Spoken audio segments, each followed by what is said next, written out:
Something happened here. Sorry, very sorry. So good morning, everyone.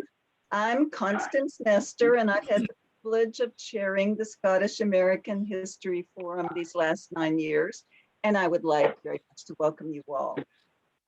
Before we begin, though, and Gus has already begun, but we're just so fortunate to have you with us this morning, Gus.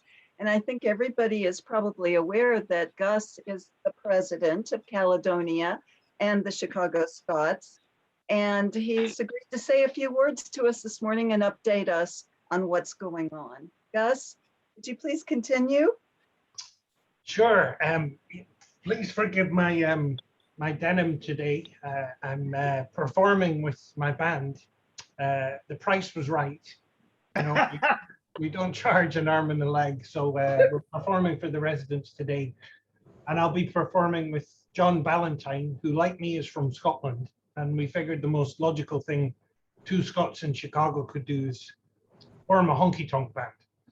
So we're playing the music of the famous son of Fife, Johnny Cash, and John Prine from Maywood, and Merle Haggard, and all those great Scottish American country music songs. But today is, as David said, the Scottish Home Picnic. We're all getting ready for a party as much as the Illinois Department of Public Health will let us.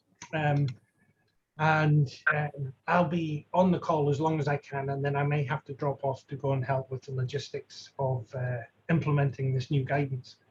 I wanted to just say one quick thing about a brief conversation I had this week. I heard that Scotland's First Minister, Nicola Sturgeon, was going to be speaking to the Aspen Institute, where a friend of mine is the Director of Programming.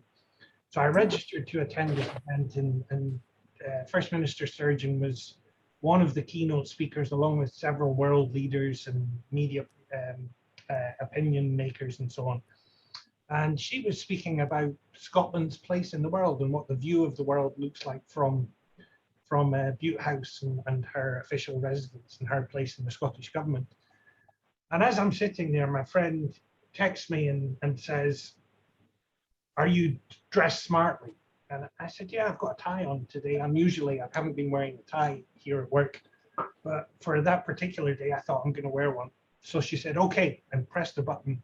And there I was, right in front of the First Minister. And she said, "Ask her a question." And I literally on the hoof came up with a question. She said, "Make it about the diaspora." So my question was, Scotland exports all sorts of wonderful things to the world, from golf to whiskey to some of the new technologies that Scotland is known for. But her greatest export is Scotland's people. Can you talk about the Scottish government's view of the importance of the Scottish diaspora and the community of Scots around the world? And she gave a great answer. But I thought I'd mention this today because it's really the thing that informs what I so enjoyed about David's book that he wrote with our good friend Wayne Rethford. So if Scotland's greatest export is her people, then surely one of the greatest places that has benefited from the great export of Scotland's people is the North Shore of Chicago. And I wanted to recognize the great work that David did to put this book together, and also the film that he made of the Scots of the Lake Forest area, the incredible story of what Scots have done, accomplished, and contributed to life up on the North Shore of Chicago. So from this Scotsman to a Scotsman who recently celebrated his birthday, I want to offer our great gratitude and thanks. And I'm really looking forward to hearing your remarks today, David. Thank you, Gus. Very kind, as always. And I'd like to thank you too, Gus. And also, I would like to thank you for your steadfast leadership over several decades of the Chicago Scots, the Illinois St. Andrews Society, and Caledonia Senior Living and Memory Care, the entire evolution. And Gus, with you at the helm, we can accomplish great things serving the entire world community in years ahead, I'm quite sure. So we applaud you and thank you. Well, now I think it's time to move forward with our presentation. And David, we're truly delighted to have you with us. David is first vice president and investment officer with Wells Fargo Advisors. And as everyone knows, he co-authored Scots of Chicago's North Shore. And David co-authored this fabulous book, and I have it right here. I've been through it. It's wonderful, with our very own Wayne Rethford. And I'm sure most of you know that Wayne was a former president of the Scottish Home, and he actually founded this Scottish American History Forum. So we owe a lot to Wayne for building our legacy in the early years. David, I'd prefer you to introduce yourself, if you will, because we'd love to know a little bit about your history and your current pursuits. But before we begin, I would like to call on Jack Sanders, who's going to state the logistics surrounding the History Forum presentation today. And then David, you can jump right in. Jack? Thanks, Connie. Morning, everyone. Just here to remind everyone that we are recording. And I'll ask everybody to please go on mute at this time. We will be having a question and answer section at the end of the presentation. If you can't remember or you just want to write down your question, you can put it in the chat and we will address it. And then just as this is being recorded, all of the history forums have been recorded and they are available at the Chicago Scots and Caledonia Senior Living YouTube channel. I will put a link to that in the chat right now. Thank you. Over to you, David. Thank you. So, hey, first, thanks to everybody there at the home for inviting me. And thanks for Connie and everybody else who's doing the work to keep this part of the organization alive. I think, we do a lot of great things at the society, charitable things. And I think, though, one of the greatest things is staying in contact with people, because without people, nothing in the society runs, right? So it's terrific you're doing this. Thanks. So as an intro, I guess, this project began really in two places. It began in Oklahoma, where Wayne was from, and it began in Glasgow, Scotland, where I'm from. And 30 or 25 years later, the two of us connected, and it began that way. So I moved as a little boy to Canada, then on to Detroit, and then many, many years later, my father, terminal cancer. We had a lot of very serious talks, but one of them I had with him, I mentioned, boy, I couldn't imagine being mid-20s, two little kids, picking up, moving 3,500 miles away and knowing nobody. It would be frightening. And his answer back surprised me a bit. And he said, look, I wasn't afraid whatsoever. We knew we would make it. We knew we could work hard. We would be fine. He said, what scared the life out of me was thinking my two little boys raised not knowing about Scotland. So probably like many of you who know people, my dad was the guy who every week gave you some sort of Scottish history lesson nonstop, right? It was Dunlop invented the inflatable tire and Fleming penicillin and on and on and on. And it drove me nuts, but I've become my dad and I know all these things, right? These famous Scots. So you fast forward into about 1986, I guess it was. I was in Grant Park. There was some cultural fest. I was fresh out of college. And I run into this guy wearing a kilt, handing out these newsletters about Scottish history, and it was Wayne. And he, of course, knows about Dunlop and Fleming and all these folks I know about. But then he knew about Scots in Chicago, who I'd never heard of. So I was fascinated. So I think I coughed up $10 right there on the spot to join his Scottish American History Club. And for me, that was a lot of money. That was probably 4 or 5 beers. So it was serious money. I joined as a member after that. And then eventually joined as a life member, signed my boys up as life members. My two boys served on the board of governors. So fast forward maybe another 20 years, and I had moved up to Lake Bluff, Illinois. And if you're not familiar with Lake Bluff, you follow Lake Michigan, and we're kind of penned between the Lake Forest on our south, Lake Forest on our west. And I was busy, being a father and raising kids and paying the bills. But I attended a architectural tour of the area, self-driving tour. It was mostly about the buildings and the architects. But what struck me like a lot of you perhaps, is I looked at the names of the original owners of the homes. They were just kind of a side note. This home was owned by so-and-so. And what I saw is Douglas and Stewart and Templeton and other Scottish names. And I asked the question, so how did, it seems to me 5 or 6 of these 7 homes were owned by Scots. How did you choose the home? And the answer I got back from the architecture folks was just kind of a, you know, the dog look where they turn their head and say, what are you talking about? And I said, these are Scottish people. How did you choose these homes? And then much later, Wayne and I had lunch, and Wayne unearthed I think it was a 1904 donor list from the society. And he showed it to me. And as I looked down the list, bingo, there was these names again, first and last names. I said, these people all ended up in Lake Forest somehow. So that began kind of me taking the 20 years worth of research Wayne had done and trying to connect it with local. And I'm really, the coolest thing probably about this project is Scots helping Scots. When you send out the word, hey, I'm looking for information about any Scottish people who lived in this area, it was amazing the amount of people who replied. I've got emails from New Zealand, Australia, Scotland, England, Ireland, British Columbia, most states in the United States, people getting a hold of me saying, yes, my grandfather came from Scotland to Lake Forest before the next generation moved here to Australia. I have photos, I have information, what do you need?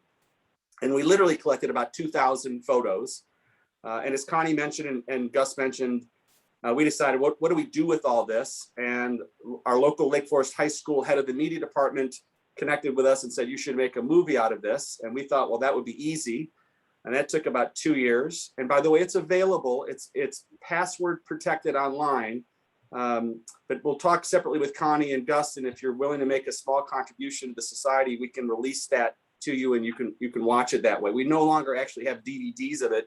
You know, that technology is gone. But anyways, connected with all these folks, collected all these photos. And then we made this movie, and then unfortunately we made the movie. We got permission for music and all sorts of other permissions, but discovered that permission was for private showing, but not to reproduce it. So we're not allowed to print the copies of the movie and hand them out. It's only out there password protected, so it's available to see. Even though in many cases, the artists themselves got a hold of us and said, this sounds like a cool project, you have my permission. Then things like the record and publishing company got a hold of us and said, well, you can't use it because the artist only owns half the song, we own the other half. Anyways, that led us to a book. We connected to Arcadia Publishing. They connected with us actually and said, hey, how about you guys doing a book?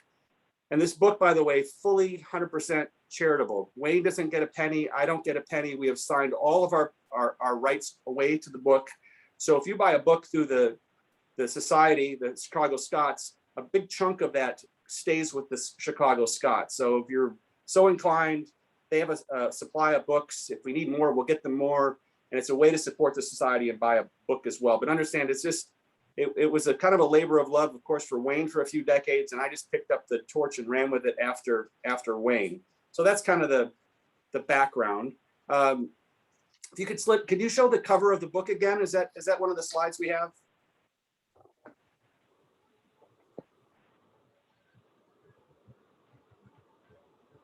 Jack, are you there? No, David, we don't have a presentation up on the screen yet. Okay, there we go. Now we Thank have. you. Thank you. Okay, so we'll circle back to this, but this is one of the photos the family shared with us. The girl in the middle is actually the granddaughter of a Scot. All these girls are from the Chicago's North Shore. A gentleman who called himself Professor Dewar was the Highland dance instructor, and he taught classes all the way from Wilmette and Evanston up to Lake Forest. Most of these girls are Lake Forest girls, and most of them are not Scots born. They're second and third generation. It kind of gives you an idea that, you know, we're proud people, and we're keeping the traditions alive. So the girl in the center, her son, retired son, shared their photo album, and I'll circle back to it, but his great grandfather arrived here after delivering a load of cattle to Lake Forest. So the first registered herd of Angus cattle anywhere in the United States was kept in Lake Forest. And it's one thing to say, well, they delivered cattle from Aberdeen. The other part is to hear the story. So his great grandfather was recruited as a teenager to accompany 5 cows and a bull from a farm field to Aberdeen, Aberdeen to Glasgow, Glasgow a boat to Liverpool, switch boats from there to Quebec City, from Quebec City across the St. Lawrence into New York, through the canal system around the falls into the Great Lakes, around the Great Lakes to Waukegan, Illinois, and from Waukegan, Illinois, another train down to Lake Forest. So he did that once and returned back to Scotland, brought a second load, but they misjudged the time. And by the time he hit the St. Lawrence Seaway, it had frozen solid. And he was stuck in the hull of a ship for 7 weeks, feeding cattle, shoveling and cleaning for cattle, before he finally made it to Lake Forest. And at that point said, I'm not returning. This picture is a gentleman named James Anderson. He was one of the two people behind this operation. He was one of the first residents of Lake Forest. He came from Aberdeenshire as well, Old Deer, Scotland. And in about 1850, he arrived in Lake Forest. And by then, Lake Forest had been founded by the Presbyterian Church, and many of those founders were members of the society. The Methodists had Northwestern University, the Baptists had University of Chicago, and the Presbyterians that were determined they would have their own school and decided to found a community, found a school, and they picked the Lake Forest area. Also an interesting side story how that happened. Back at the home church in Chicago, word from a postmaster was there was this beautiful land, forested land, they should perhaps check it out.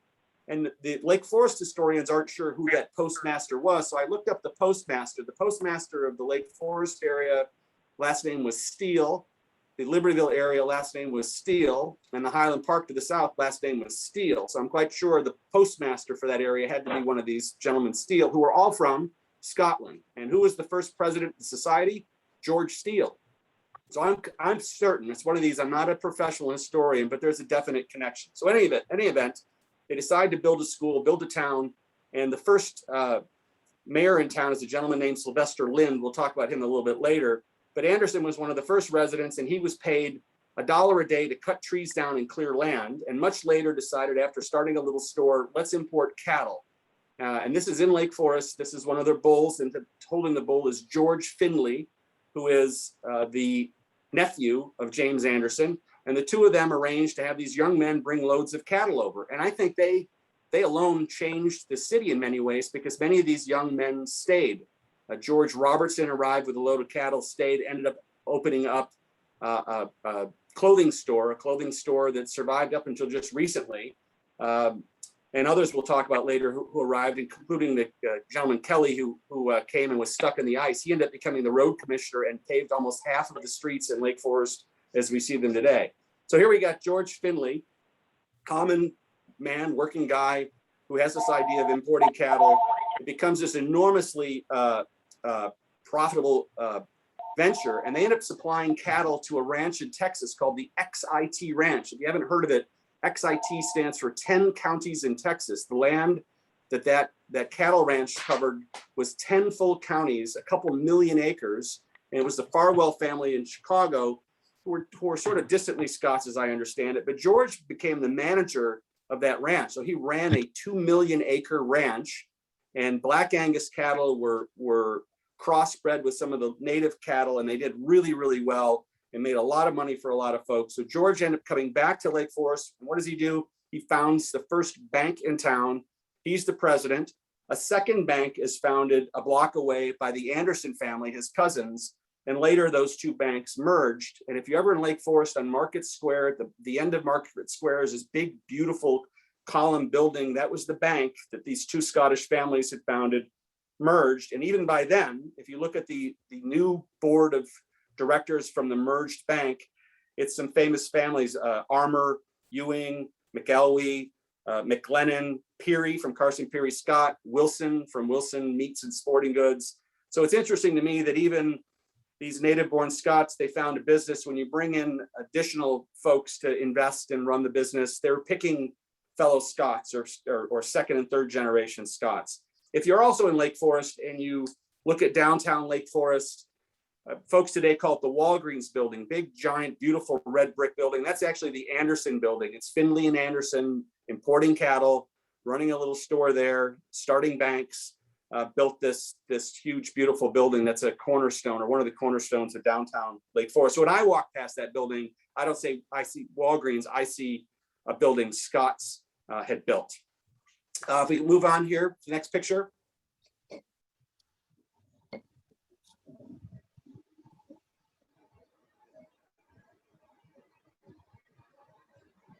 So one of the other gentlemen who brought cattle was this guy, and I love this story. His birth name, the older gentleman, his birth name was James King, and literally raised with his 4 siblings in a hut with a dirt floor. His dad was a laborer on a local farm. Dad was illiterate.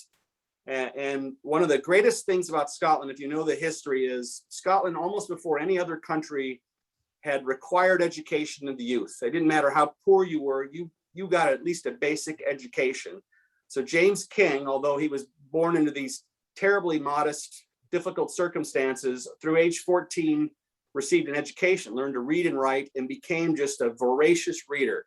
And he was determined to be somebody. But at 15, 16, left the family home, essentially sent out, you have to leave the family home and go get a job. So he left school and began a series of kind of factory and working jobs. But he was related to George Finley. He was a Finley on his mother's side, and he was approached as one of these young men. Would you like to bring some cattle off to America? And he did the crossing in the ship.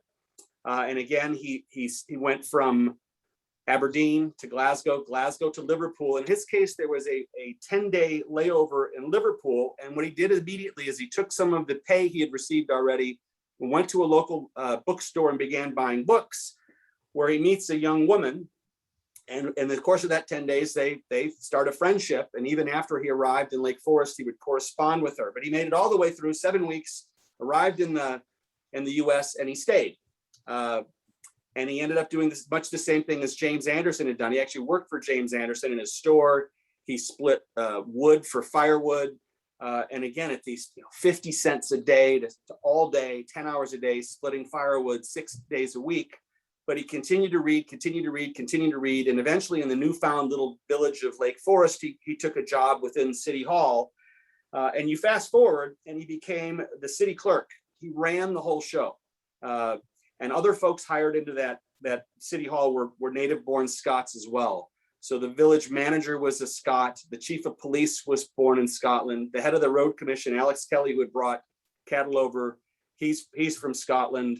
The city engineers are Scottish. So Scots weren't there were more Irish-born living in Lake Forest than Scots, and more English-born.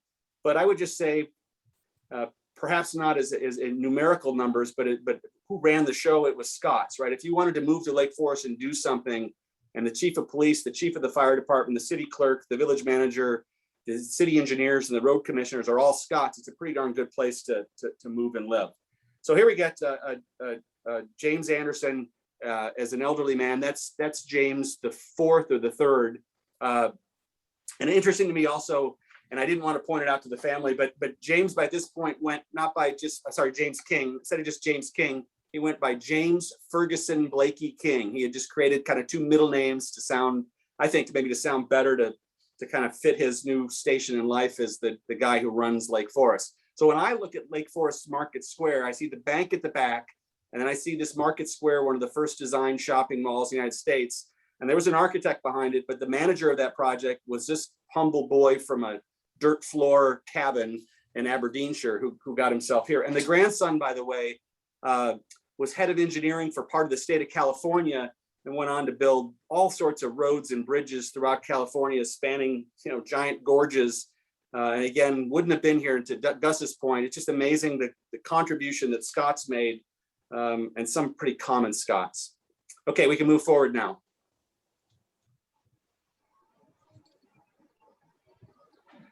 So another story. So this is another one of my favorite stories in the book. And again, the book, there's synopsises of these, but they're kind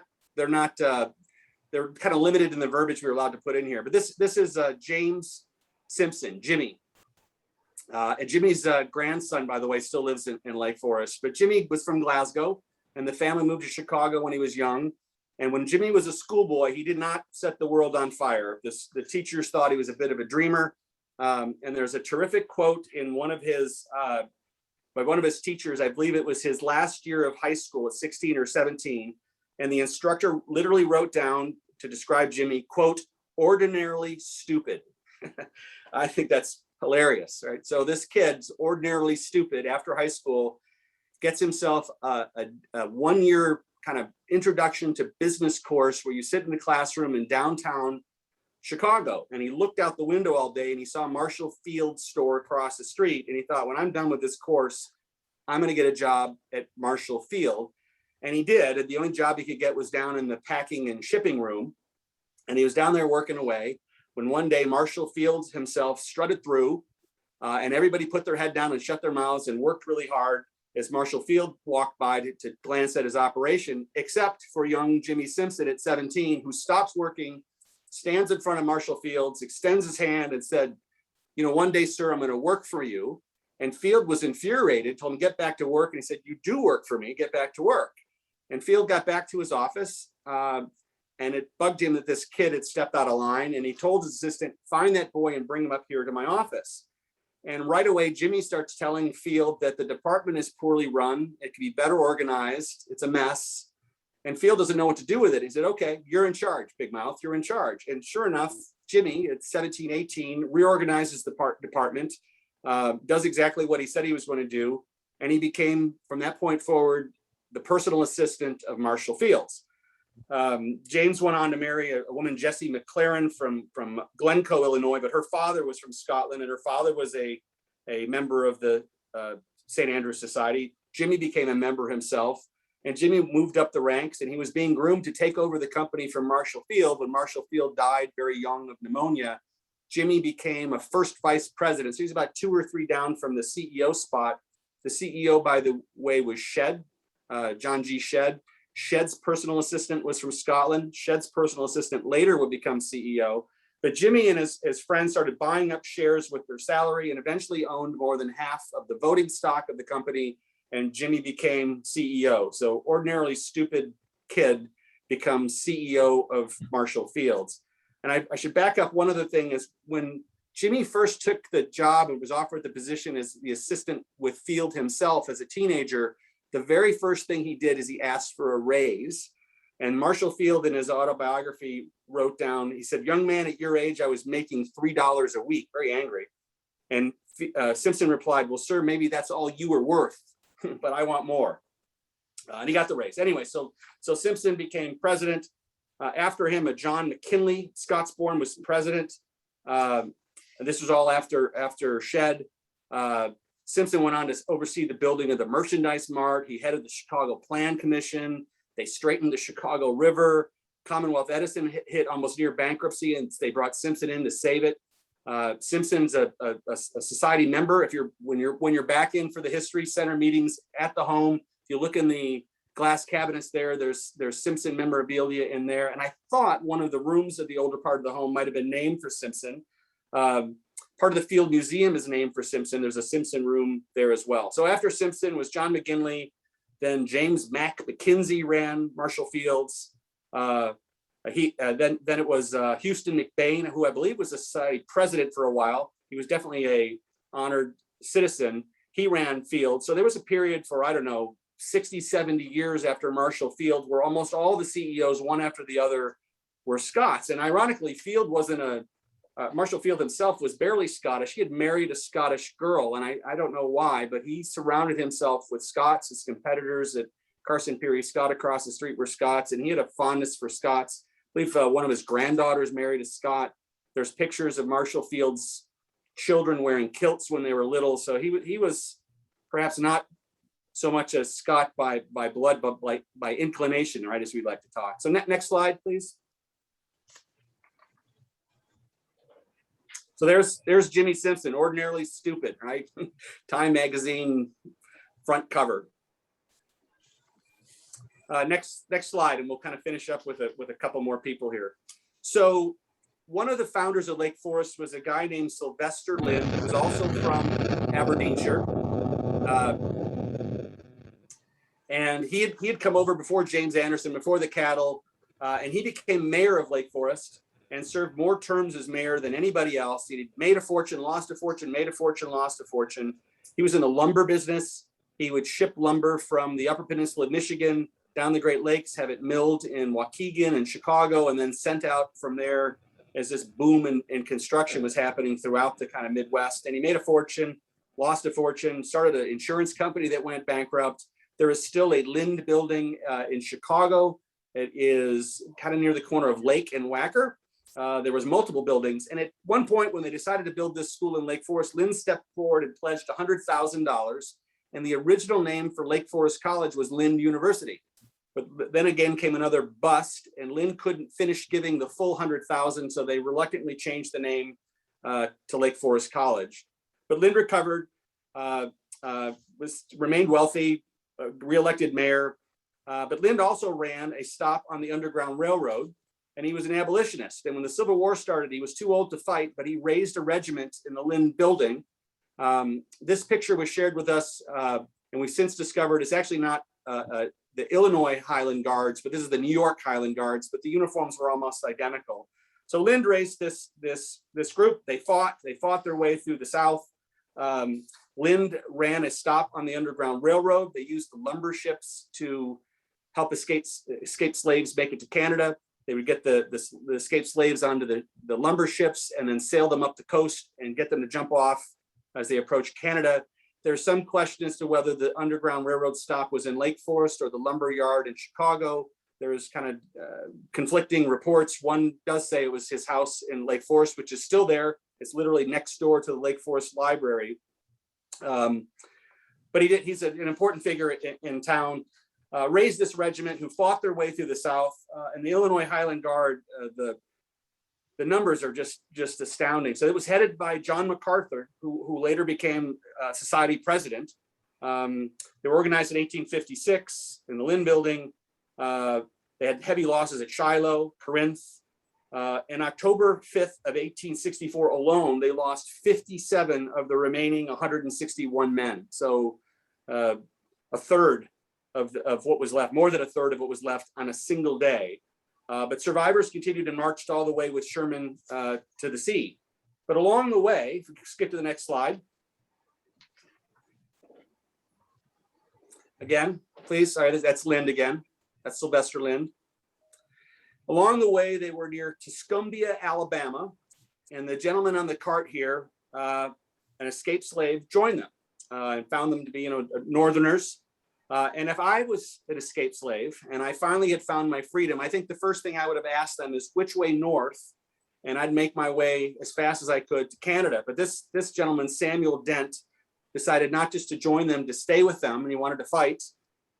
He became an assistant to the company doctor, and he followed the group all the way to Sherman's March to the Sea, where he was handed his freedom papers. By that time, the commander of that particular group of Illinois soldiers had been killed. His replacement had been killed. And the replacement after that, I believe, was an Alston. And the Alstons were members of the society as well. They had a home in Chicago and had a home in Highland Park as well. So somehow this guy from Tuscumbia, Alabama, Samuel Dent, after the war decides to make Lake Forest his home. And I think, again, there's this connection with abolitionists, Underground Railroad stop, and Lake Forest was seen as an absolutely welcoming place for African Americans. There was 2 African American churches in town, and they were supported by the Scots at the Presbyterian Church. So Dent became a livery driver. He was kind of the first cabbie in town. He would work from the train station to take people to their homes. He would give tours. He was just absolutely loved by all accounts. Kids would tell stories in town. Why is Lake Forest the same as an old teapot? The answer, because they both have a dent in them. Dent was very religious. He was a Baptist and a member of one of the 2 African-American Baptist churches in town. But when the Scottish Presbyterians built their new church to replace their wooden church, the current stone church, Dent gave them his freedom papers, and they're buried in the cornerstone of the church at the dedication. Dent died in 1890, and they had a funeral service at both the Baptist Church and First Presbyterian. The locals donated money, and they bought a beautiful monument stone for him, and he's buried just a couple steps away from Sylvester Lind, the guy who ran the stops on the Underground Railroad. there's a quotation that the locals carved on the stone from John, the book of John. If the Son shall make you free, you shall be free indeed. So again, as I walk through Lake Forest Cemetery, folks just see these names. I see names, and I see Scott after Scott after Scott.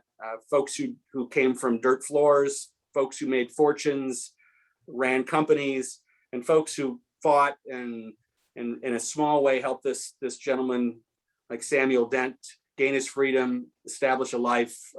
It's just, I think I'm proud to be a Scot, proud of all the stuff we did. So again, the society has copies of the books.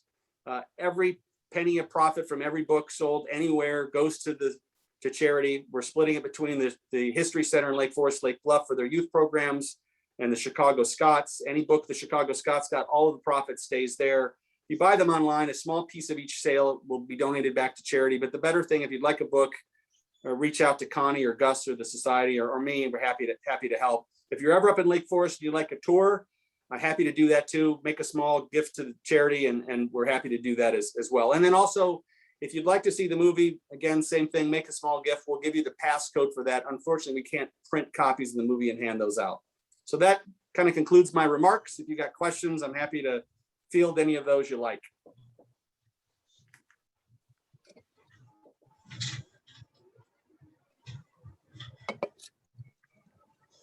Don't be shy. Questions for David. Well, I'll start with a question, David. So, and I don't mean to take you by surprise with this, but as you were speaking, and by the way, what an outstanding presentation and how fascinating. I'm just so intrigued now, and it just opens up many horizons in my mind. But you know, there are a number of towns in the Chicago metropolitan suburban area with names of towns and cities in Scotland. There's, you know, Inverness and Elgin and Glencoe and on and on and on and on. And furthermore, all over the country, really. So I'm thinking Lake Forest is just the tip of the iceberg. And I'm wondering if you can tell us anything about the histories of any of these other towns and municipalities.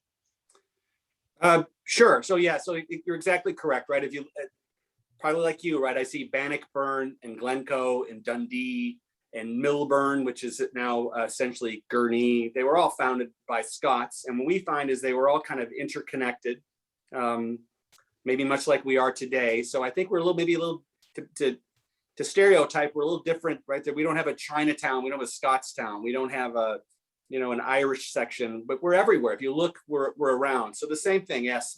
Highland Park was a core of Scottish Presbyterians that founded that town. Glencoe, of course. Glencoe was connected to the Gurnee family. Gurnee, I believe, from Wayne's research, was a Scot, and he got to name several of the towns because he laid out the railroad. Lake Forest, ironically, is much a Scottish town as any of those. It was a group of Presbyterian ministers who got off the train, made the train stop where there was no stop because they'd heard from this postmaster, this is land you should look at. And they walked to the lake, and the moment they overlooked and saw the lake, they thought, you know, heaven, this is the place we want to build. And they said, what should we name it? And one of the ministers pointed at the lake and then the trees. He said, how about Lake Forest? And they said, all right, amen, we're calling it Lake Forest. So we didn't get the cool Scottish name, but there are streets in Lake Forest. There's Loch Lane, Armour Woods, McCormick Place, and on and on and on. So if you look, you see them, and if you're not looking for them, you don't see them. So again, Dundee was a stop on the Underground Railroad. Pinkerton lived in Dundee for quite a while, who started the detective agency. So yeah, there's a whole bunch all over, names, streets, towns, but some have changed names.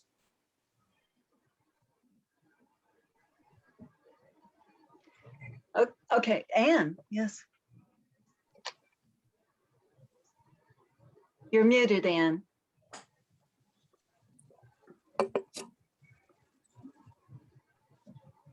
Hi, this is Jeannie Smith. I don't know if you can hear me or not. Yes. Hello? Oh, hi. I just want to applaud you. I loved your presentation. It was wonderful. I enjoyed every minute of it. I'm one of the west side of Chicago Scots. And I was actually born in the Presbyterian Hospital in Chicago, which is now Rush. But and I used to attend the Millard Avenue Presbyterian Church, which the building is still there. It's a beautiful building. I'm not sure it's what its purpose is now, but I remember as a child, my grandmother and my mom, and we'd all go to the North Shore to hear the Kilty bands or to see the Scottish dancing, and it just seemed like such a trek from where we lived on the west side of Chicago, but I have wonderful memories of some of the wonderful gatherings up there, and thank you again for your presentation. Oh, you're welcome. So part of the book we didn't cover, but there was a hospital on the west side started by a gentleman last name Littlejohn from Glasgow. He's famous. He was one of the first osteopaths. So the osteopathic school in London is named for him. The one in Dublin's named for him. One in Switzerland named for him. He's just absolutely revered. But he lived in the west side. That's where his hospital was, and then later lived actually in Lake Bluff. Bought some land from a fellow Scot and decided he wanted a country home as well. But I hear you. That in Lake Forest, there's still bagpipes and bonfires is their big fundraiser each year for their open lands, their land preservation society, and it got its start with actual Scots who they were second and third generation wealthy Scots along Green Bay Road in Lake Forest with these large mansions, and they hired fellow Scots to be their cooks and gardeners, and those cooks and gardeners would have a rip-roaring party every year, and then the wealthy would join their staff and they would have giant bonfires in the evening and play the bagpipes, and that's now the fundraiser, hoity-toity fundraiser, expensive ticket to get fundraiser in Lake Forest that came from a drunken Scottish party. My mother was born in Edinburgh, and when they came over here, my grandmother was the head housekeeper at the YMCA in the city, and of course we had the dancing instructions from Margaret MacDonald, and mother made sure that we had all those wonderful Scottish dancing lessons. But yeah, I want to go visit Lake Forest now after all the wonderful things that you've said. I'll take you, Jeannie. I'll pick you and Jack up. Okay, thank you. Thank you again, David. Thank you. You're welcome. And I'm serious of the offer. You'd like a tour, let me know. Or Connie, if you want to organize a group, we're happy to do a okay, tour. you're on. Yeah. As soon as we get past COVID, that'll be our next bus trip, David. You got it. And did you have a question? We couldn't hear you. Oh, I was curious. My fire alarm just went off. But anyhow, it's okay as far as I can tell. But I'm wondering if you know any of the people who came from Old Deer. My family is from Old Deer. James Stewart Walker and his wife, Jane Finlayson. And I know the West Coast Walkers. I've done some 23andMe, but if you know any of the descendants, it would be very interesting. The answer is yes. So Sylvester Lind, who we just showed you, is from Old Deer. So there's Old Deer, New Deer, and a few other small towns. Yeah, I know there's New Deer, yeah.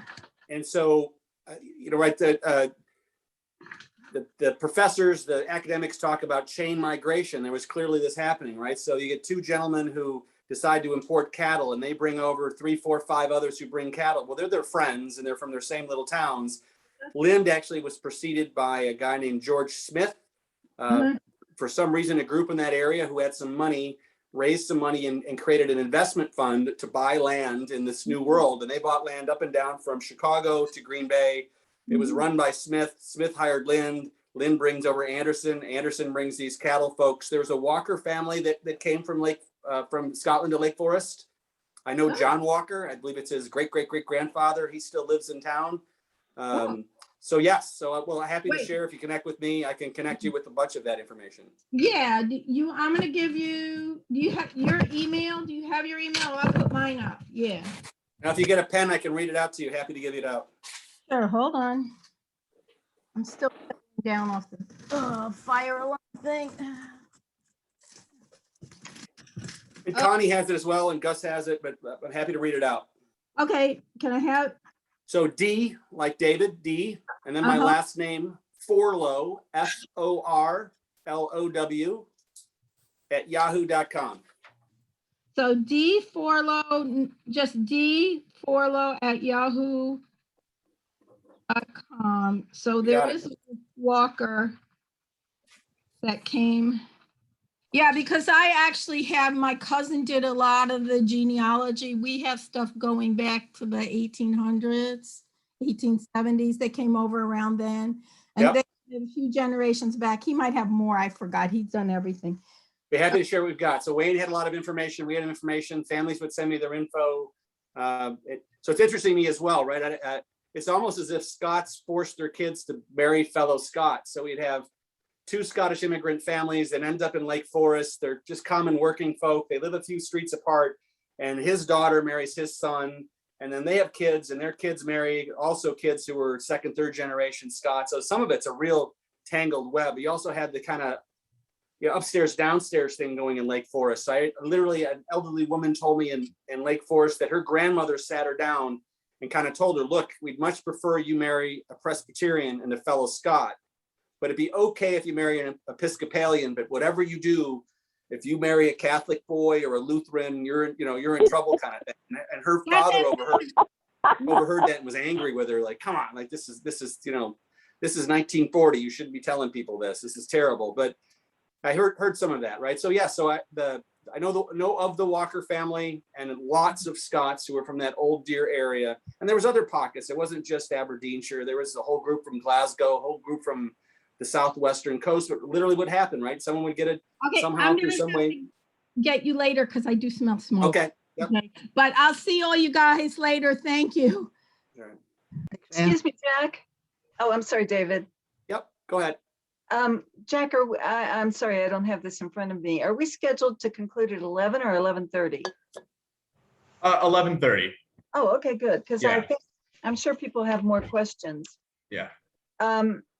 Questions for David? I actually have a question. Oh, good. Fire away. Yeah.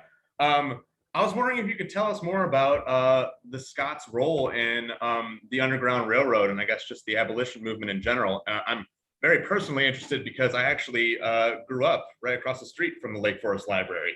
So if you know that the White House, that's the next house east of the library, it's behind a fence, that was Sylvester Lynn's house. Wow. Then if you can picture the Presbyterian church, just before you reach the Presbyterian church, kind of in the back parking lot are 2 little kind of coach houses. Oh yeah, yeah. One of those was Lynn's first house. And as he made more money, he gave it to James Anderson in exchange for cutting down trees. That was Anderson's house. And so the old college records say Lynn ran a stop out of his house. The Chicago History Center says he ran it out of his lumber yard. So we're not sure. It's a little cabin, the bigger house, but those were the 2 Lind houses in town. Pinkerton, who was from Scotland, from Glasgow, he ran a stop. It was out of Dundee, Illinois, where he worked for a while. But there was kind of a schism in Chicago between the 2 main Presbyterian churches. One group of Scots really didn't think it was much of our business to be involved in the South, and we're not pro-slavery or pro-South by any matter, but they were more just, if they want to split, let them split, but we're not them. The other group were very active, very, very active abolitionists, and worked very hard and risked a lot, right? If you're Sylvester Lynn and you own a lumber yard, and clearly you don't risk as much as a slave escaping, trying to get away, but you're risking your livelihood. The Carson Peary Scott family were involved in LaSalle, Peru. And in fact, one of the Scott family had helped hide some escaped slaves.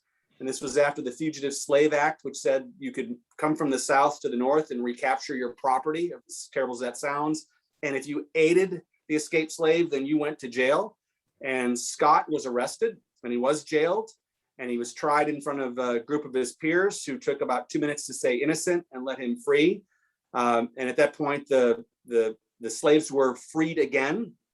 And there was a big ruse, and they were sent one direction, and the folks sent from the South to catch them were sent off in the wrong direction as fast as they could on their horses, and the slaves made it all the Chicago area and were free. But Lake Forest I listened to it, an interesting piece a long time ago, and I think the person actually came to the home, a gentleman who was a He's now an adjunct professor up at College of Lake County, African-American guy who grew up in Zion, Illinois, which was also founded by Scots. And he said, look, through his research, there were two places in Illinois, if you were an escaped slave or an African-American you wanted to live, Lake Forest and Zion. They were the two most welcoming communities. If you look at old pictures of Lake Forest school pictures, in many cases, you get 20% of the classes are African-American. So it was a welcoming place. And there's still some of those families around. There's a woman who lives behind Lake Forest High School who's the fourth generation of an escaped slave who's still in town. So there's a cool connection, right? People think of Lake Forest, you think of big wealthy folks with big giant houses, and there's, right, there's some regular 2-bedroom cottage homes, and there's some regular folks still around, but there was a definite connection. Oh, that's fascinating. Thank you. So another one I'll give you. So, on Westminster Street in Lake Forest, a little red house, it used to be a schoolhouse, and it was part of the Alcott family who ran it. And right from day one, Lake Forest schools were integrated, but they ran classes at night for immigrants or other folks who were illiterate to make sure, let's teach everybody to read and write. And that's a house today, but it's still there. That's the family Uncle Tom's cabin, and they were connected to town. Mm. Fascinating, just fascinating. Mm. Well, I'll jump I in. think you could probably pick any town in the Chicago suburbs, and if you look deep enough, you'll find Scots, right, that did something. I think there was a concentration in Lake Forest. Clearly, there was another concentration up just north of Gurnee, farming community, and there's others as well, right? There's Caledonia, Wisconsin, Caledonia, Illinois, Argyle, Illinois.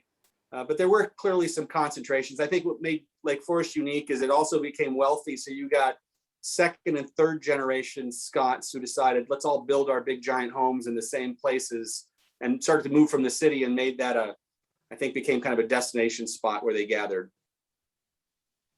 Mm.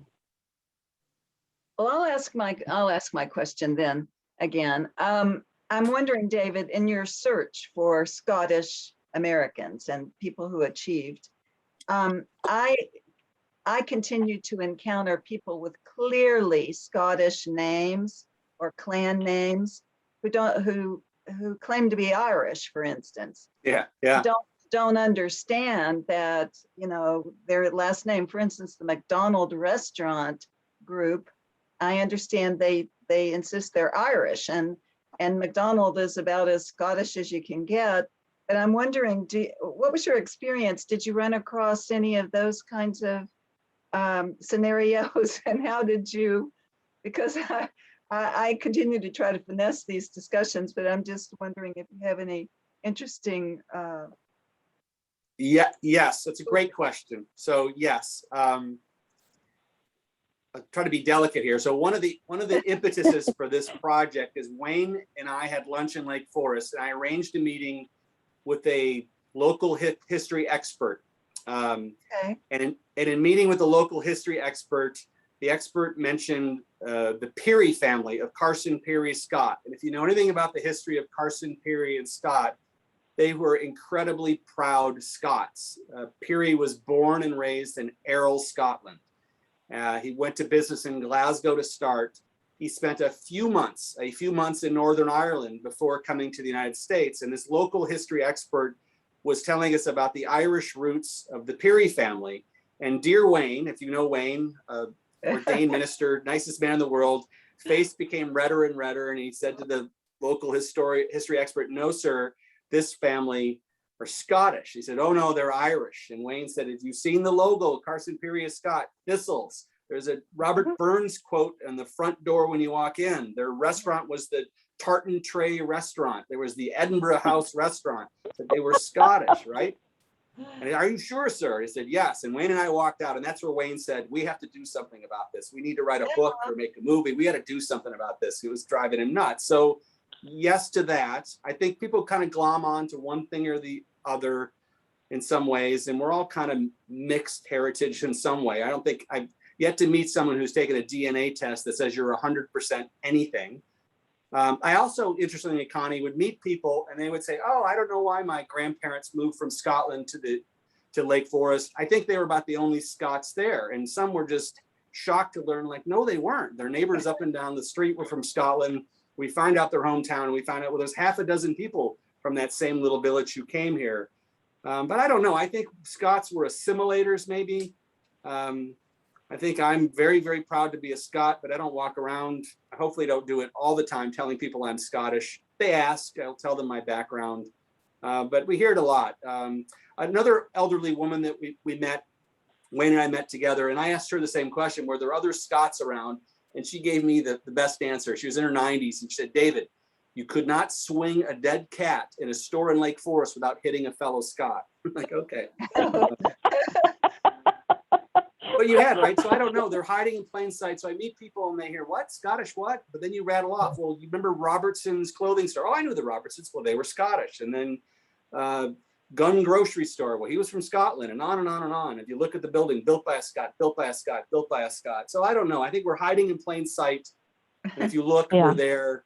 If you ask, they're there. And then I do get some of that, right? Members of the McCormick family. McCormicks were very proud Scots, and some of them saying, "Oh, we're Irish." You're not Irish. Okay, if you want to call yourself Irish, call yourself Irish. I do think then the last part of that is some of this, right? The plantation of Ulster, right? So we had 400,000 Scots that moved to Northern Ireland, and a generation or so later, many of them then moved on to the United States. And then people doing their history decide, well, we must be Irish, and they don't realize, no, those ancestors were rabid Scots. They were about as Scottish as you can get, and because they took a pit stop somewhere else, didn't change their identity. But you get some of that as well, I guess. I have a dear friend whose wife's maiden name is Hamilton, and then for all his life, his father-in-law had Irish flags that were Irish this, Irish that. And I mentioned to my friend, well, Hamilton, it's a Scottish name as well. In fact, it's kind of more Scottish than Irish.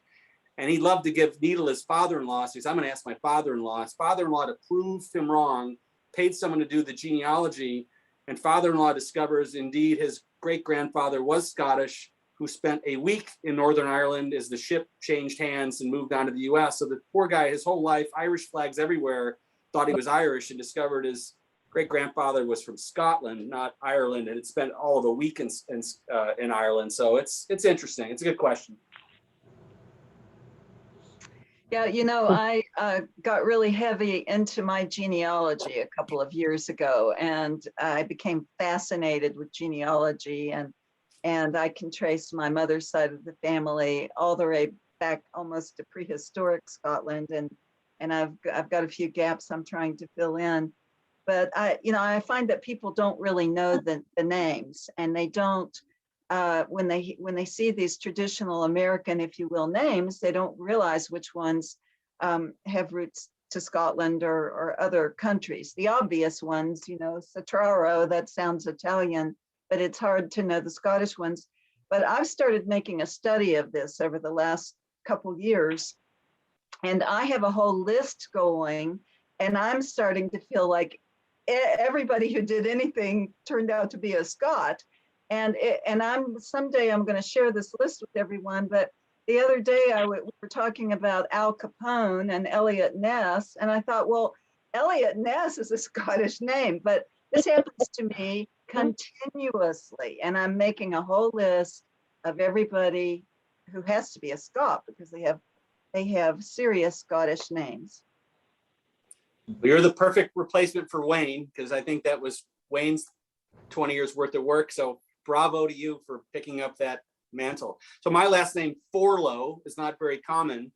Ironically, on my father's side, I can't find anybody in that tree other than Scots anywhere, right? We've gone back hundreds of years. So, but it's not a name you'd recognize and say, oh, you must be a Scot. Lots of other my family names, Morrison, for example, one of them, I saw the Morrisons there. My mom's side's more mixed. But yeah, it's right. People pick a piece of that ancestry and identify with it. I'm Irish or I'm Polish or whatever it is. And the reality is, right, most of us is some sort of, you take a DNA test, some sort of mix. That's true. I'm mostly Scottish, but not all Scottish. My DNA says I'm 3% Norwegian, so perhaps I'm Viking, a little bit Irish, and I'm ashamed to say a tiny bit English, but I think that blood's been diluted by the rest. None of us will admit to that, David. We all have our crosses to bear, right? Yeah. Of course, you could be you could be Viking and also Scottish, like if you're from Clan Gun. Sure. And that's where Wilson seemed to have come from. And I was also thinking that my Scottish ancestors all seem to have come from Northern Ireland. But they weren't Irish. And they might have said they were Scots-Irish, but Wayne Rutherford always insisted they're not Scots-Irish, they're Ulster Scots. Yeah, I think the names, the tag we put on them has changed. I think initially many of those folks call themselves Irish because there weren't really any Irish or many yet in the States. And then later, as more Irish, southern part of Ireland, Catholic Irish arrived, then many of those folks who had made that pit stop in Northern Ireland then made a point of it to kind of call themselves something different, right? So yeah, I think today, if you were in Scotland, a lot of Scots would call you an Ulster Scot.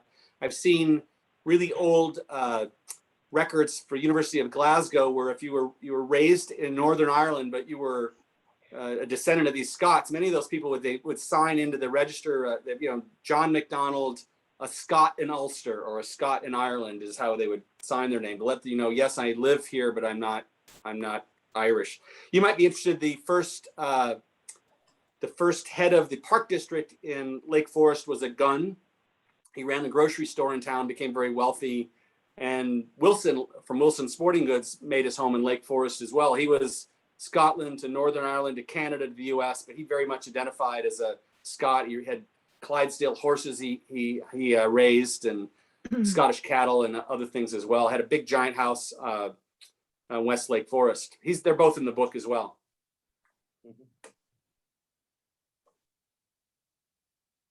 I think the immigration process had a lot to do with it because people who were unfamiliar dubbed all the Ulster Scots who immigrated to America and maybe even parts of Canada as Scots-Irish because they were Scots, but they had come from Ireland. And the country that you came from, I think immediately is the country you were labeled with.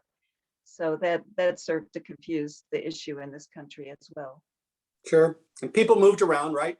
On my mother's side, a few generations back, they've got siblings born in Northern Ireland, one born in England, one born in Scotland as the family moved around. But their father was from Scotland, but for work, he took different jobs. And 1 year was here, 1 year was there, 1 year was there, right? So what are you? I've become very fascinated with Dalriada. Dalriada is an ancient Scottish-Irish kingdom. And I'm really starting to get into some research on that. But this kingdom was founded on the southwest section of Scotland and the northeast section of Ireland. And it was one kingdom that was on both shores, and they controlled that waterway. And it's very interesting. That's when the harp was invented, and it was really quite an affluent, cultured, educated kingdom. And more to follow on that when I have some additional information. Other questions for David this morning? No, I'm going to sign off now, but I want to thank David and thank you, Connie, for such a. Let me just say, if you don't mind, I'm hoping everyone will join next month because we meet the first Saturday of every single month at between 9:45 the camera comes on and 10 o'clock the speaker. Next month on September 4th, and that's Labor Day weekend, but we'll be gathering together for a lecture by Alistair McCulloch entitled Scottish Fiddle Music, the Art and the Legacy. And this is going to be a live interactive chat with musical demonstrations by violinist Alistair McCulloch of the Royal Conservatoire of Scotland. So same time, same station, and I'm hoping we'll see you all next month, please. We look forward to it. Exciting. Thank you, Connie, for everything. Just sounds Thanks, Connie. exciting. Thank you very much. Thanks, y'all. Okay, goodbye all. What a David, fascinating and rich tapestry of Scottish history in Chicagoland you've woven for us today. We are so pleased that you could be with us and share the intimacies of your book while still in its debut stages. And both David and Wayne, we simply can't thank you enough for this important contribution to Scottish written history. So well done, you, and thank you. Oh, thank you. Very kind. Before we all go here, I'm sorry I forgot to mention this in my housekeeping. We're actually going to be raffling off 3 of the books here. So I've gotten everyone's name in a random generator, random name generator. So if that's all right with you, Connie, I think we should do this raffle before people have to go. Yeah, that's wonderful. Okay, great. Let's do it. And the first name is Janet Fox. Oh, Yay! thank you very much. I'm excited. Yeah. I should have everybody's email address. If not, I'll get in contact with you and I'll make sure you get them. I have it. I'll Okay. get it to you, Jack. Thank you. thanks All a right, lot. second name. Here we go. No, it's a number. 773724. Is that Jeannie? Yeah, Jeannie? I think that's me. Yeah, it's me. Oh, wow. Okay, let me write down. Let me make sure I get your number down here. Jeannie Smith. Jeannie Jack. Smith. Wonderful. Thank you. He's Okay. a Pettigrew. That's All right. right. I'm a Pettigrew. Last name. Here we go. Alfred. Alfred Kitch. Hooray. Yay. Hey. Congratulations, everyone. You will be getting a copy of Scott's of Chicago's North Shore. Thanks, Jack. Thank you. Thank Thanks, you. everybody. Thank you. Thank Thank you. you. Thank you, everyone. Okay. Bye-bye. Bye. This is great, Connie. Okay, thank you. Thank you. Great performance.